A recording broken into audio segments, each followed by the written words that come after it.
Don't forget to like the video, share your thoughts or story in the comments, and subscribe to our latest stories.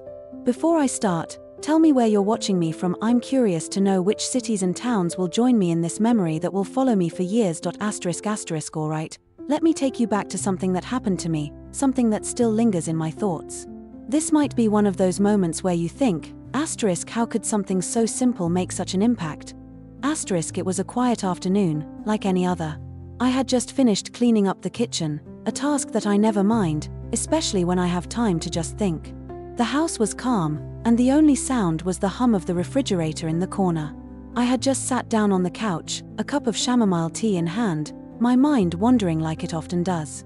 Life had slowed down a little lately. No kids to pick up from school, no rush to go anywhere, just the kind of peace I hadn't had in years. That's when it happened. Ping. My phone buzzed on the coffee table. I glanced at the screen, and my stomach did this little flip, like I had just tripped on the edge of a sidewalk. His name. I stared at it for a moment. Ryan. Ryan was someone I hadn't spoken to in years.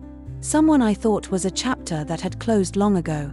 And yet, here his name was, appearing on my screen like a ghost from my past. I didn't know what to feel, honestly. It was a mix of surprise and, maybe a little anxiety. You see, Ryan and I had a history, a brief but meaningful one, before life and circumstances just sort of moved us apart. And while there was no animosity, no bitterness, I had always wondered how he was doing. But I had also learned to live without that wondering. My thumb hovered over the screen, hesitating for just a second, before I clicked on the message. It's Ryan. I know it's been forever, but I've been thinking about you. I hope you're doing okay. I wanted to reach out and see how you're doing. I read it 3 times, then 4. It was so simple. So, well, kind star, but that's what threw me off. I wasn't prepared for kind. I wasn't sure what I was expecting, but definitely not that. There was something so raw and honest about those words that made my chest tighten in a way I hadn't expected. I thought about it for a long time, longer than I should have. I could feel my pulse in my fingertips, the weight of what I was about to do suddenly too much to ignore. I had a million things I could have said. How have you been? It's been so long, but I didn't send any of those. Instead, I typed, I'm doing well, Ryan. It's been a long time. How about you? Before I had even finished the sentence, I hit send. And just like that, my heart was beating faster than it had all afternoon. I sat back on the couch, trying to calm my racing thoughts. Was this a mistake? Had I opened a door that I was better off leaving closed? But it was too late now, and deep down, I felt a flicker of excitement, a curiosity I hadn't felt in years. Then, almost instantly, his reply came. I've been good, thanks. Really good, actually. I've had a lot of time to reflect, and I've thought about you. About us. I don't know if it was a mistake, but I've always wondered if we left things unfinished. Not in a bad way, just unfinished, you know? My breath caught in my throat. Unfinished. It was as though he had just unlocked a part of me I had buried away. I hadn't realized how much I had thought about him too, how much I still wondered if there had been more to explore, more to understand about us.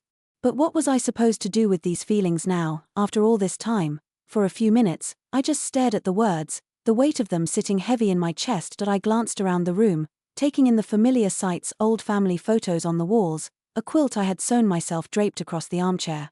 It was so peaceful in here. And yet, that little ping on my phone had shattered the stillness, making everything feel different. Then I did something I wasn't planning on. I typed back.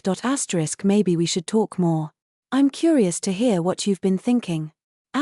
My finger hovered over the send button again. It felt like a leap of faith. But this time, I didn't second guess myself. I pressed send, then set the phone face down on the coffee table, hoping that I hadn't just made a mistake. Minutes passed. My mind raced. Should I have said something else? Something more cautious? Then, finally, the phone buzzed again. I'm really glad to hear that.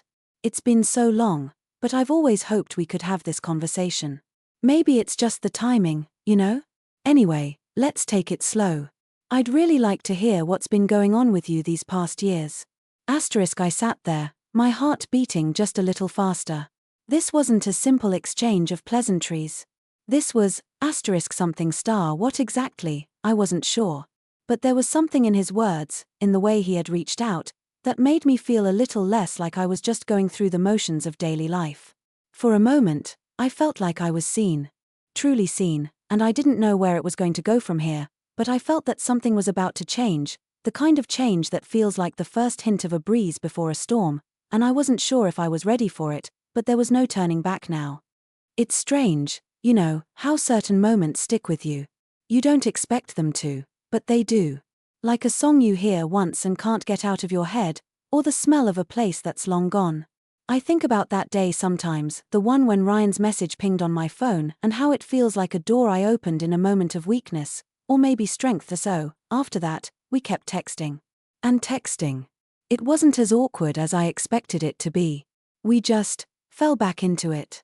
There was something easy about it, like we hadn't missed all those years between us. I'd reply, he'd reply.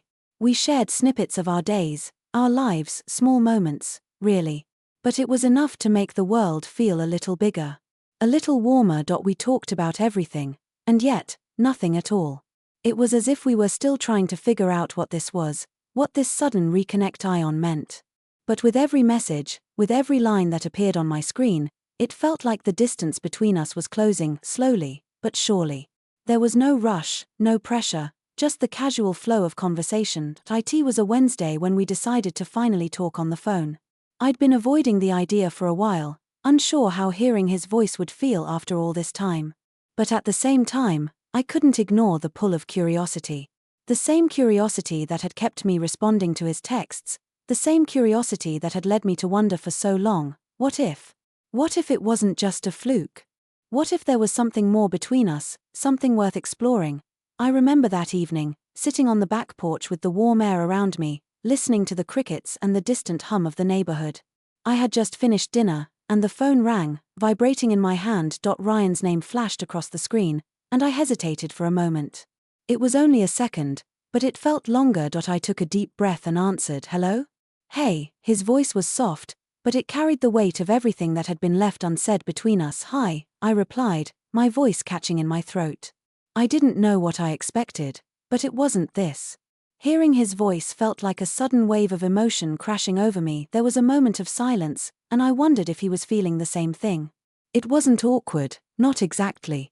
But it was a tension I hadn't expected. A mix of anticipation, nostalgia, and maybe a bit of fear. "So," he said, breaking the silence, "I've been thinking a lot about what we talked about. You know, how things ended between us." I could feel the words hanging in the air, heavy, like a promise. "Yeah, me too," I said. My voice was barely above a whisper. "It's strange, isn't it? How we just drifted apart. After all that time. Life happens," he said, a hint of sadness in his voice. "But I can't help but wonder what we could have had if we hadn't let go so easily." His words hit me like a spark, igniting a feeling I didn't know I still had. There was something so genuine in his tone, something raw.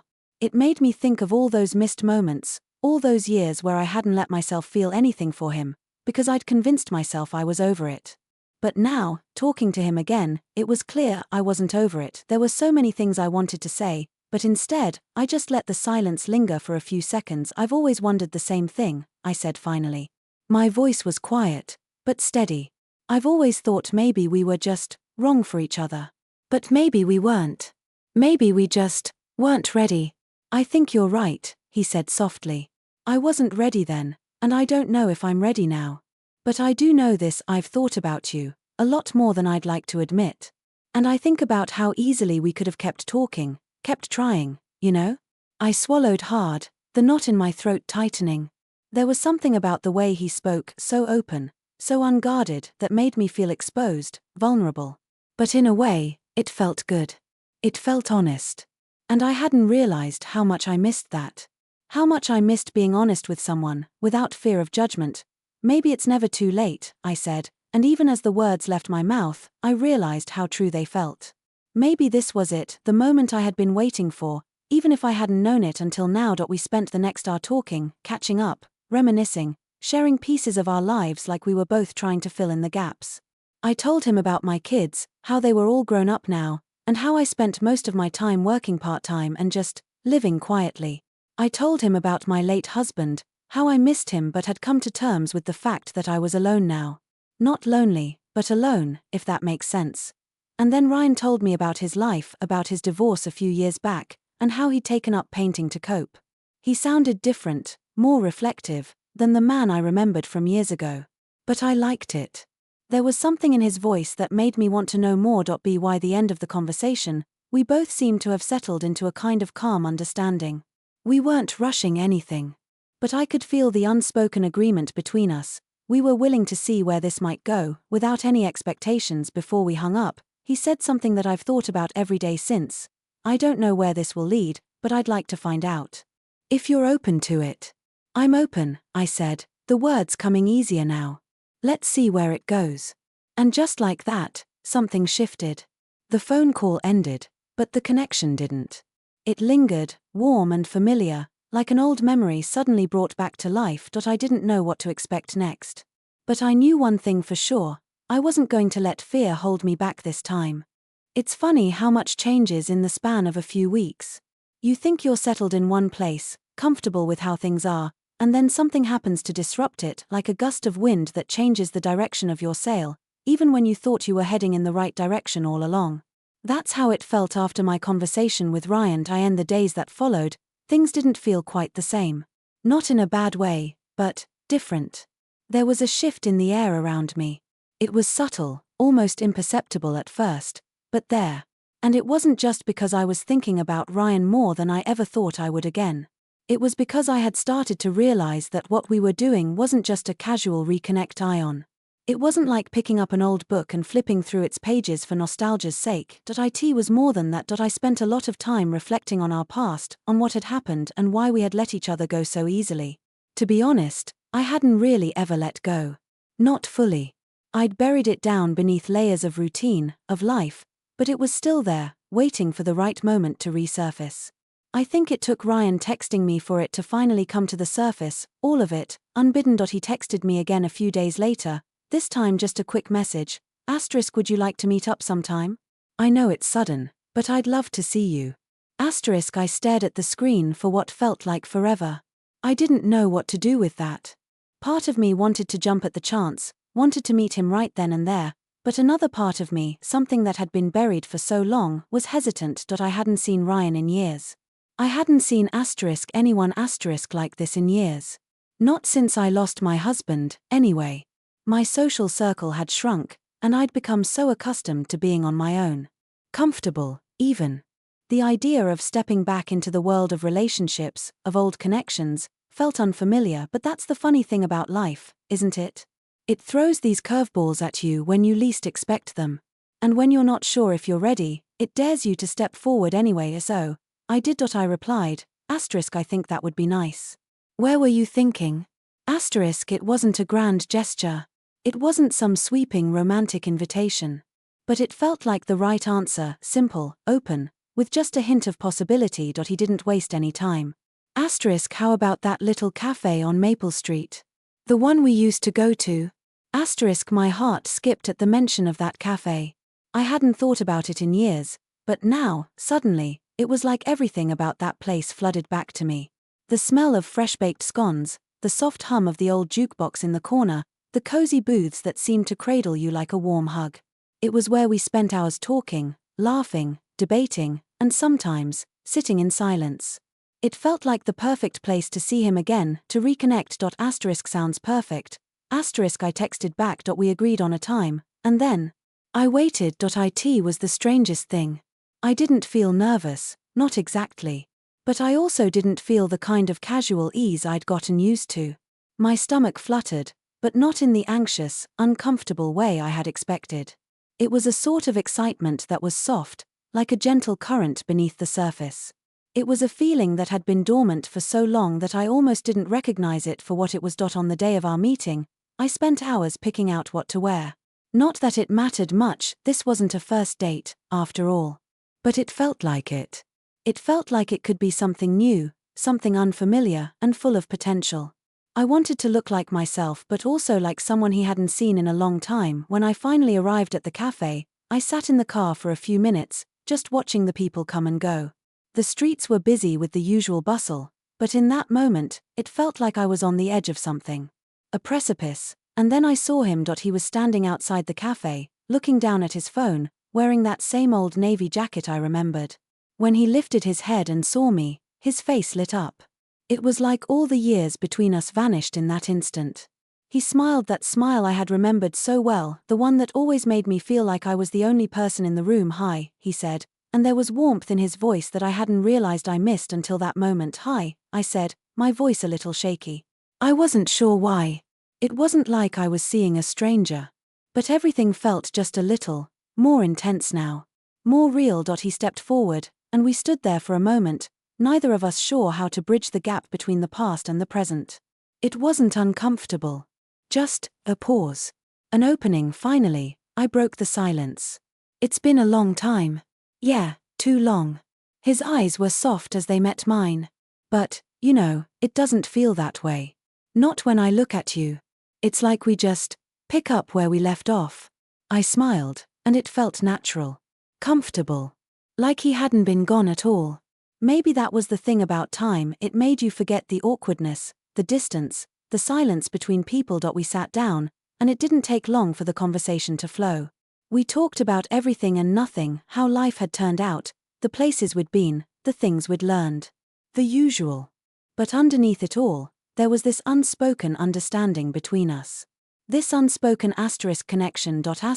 And as the minutes passed, I began to realize something. I wasn't scared anymore. Not in the way I had been when I saw his name on my phone, or when I first agreed to meet him. There was a calmness in me now. A sense of peace.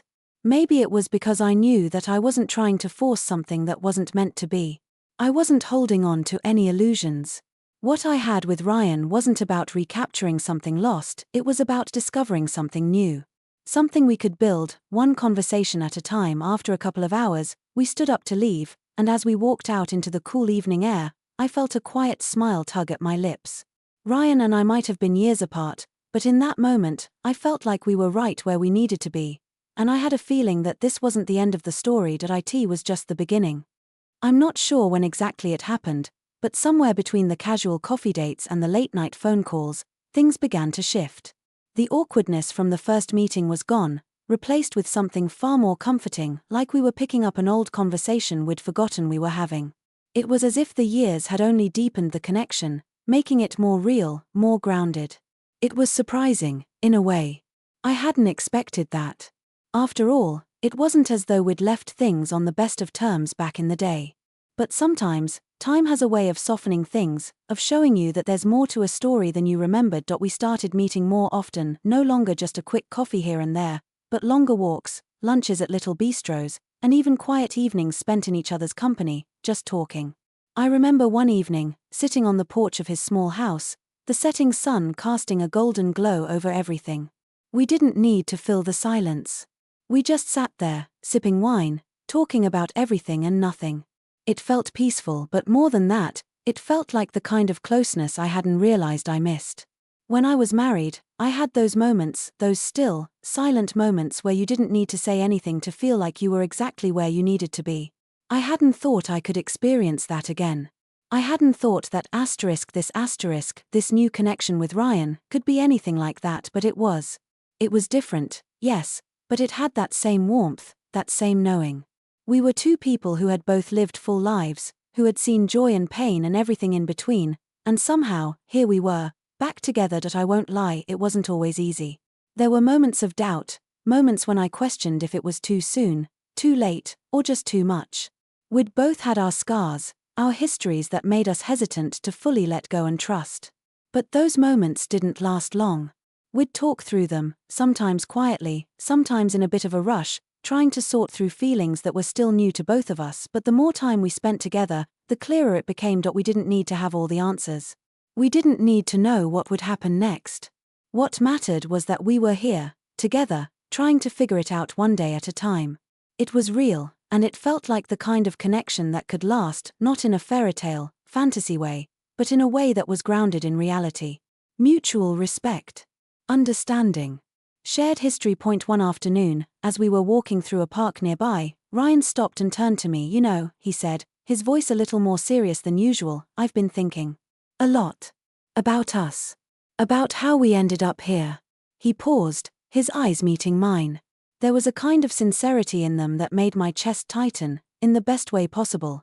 I know this isn't what we expected, he continued. But I also know that what I feel now, it's different. And I think it's real. I swallowed, my throat suddenly dry. I feel the same way, I said, my voice quiet. I had no idea where it was leading, but I couldn't ignore the truth in my own heart. It feels natural. It feels right. Ryan smiled, a soft, knowing smile, and gently reached out to take my hand. For a moment, I felt the weight of everything that had brought us here, the years apart, the chance reconnect Ion, the tentative steps we'd both taken. It was all in that one simple gesture. Holding his hand didn't feel like something new or something forced. It felt like a promise. I'm glad, he said. Because I don't know where this will lead, but I'd like to find out. With you. His words wrapped around me like a warm blanket, comforting, reassuring. I had my reservations, of course. It was only natural. But at that moment, standing in the middle of the park, with the sun dipping low and the air still warm, I knew something profound had shifted between us. We didn't need a grand declaration. We didn't need a dramatic, sweeping gesture. What we had was simple, two people, finding each other again when they least expected it. Two people who had lived enough life to know that sometimes, the things that matter most aren't the ones you plan, but the ones that come to you when you least expect them. We kept walking, hand in hand, the world around us continuing on as it always had, while we slowly built something new, something grounded, something real. The days and weeks that followed were more of the same.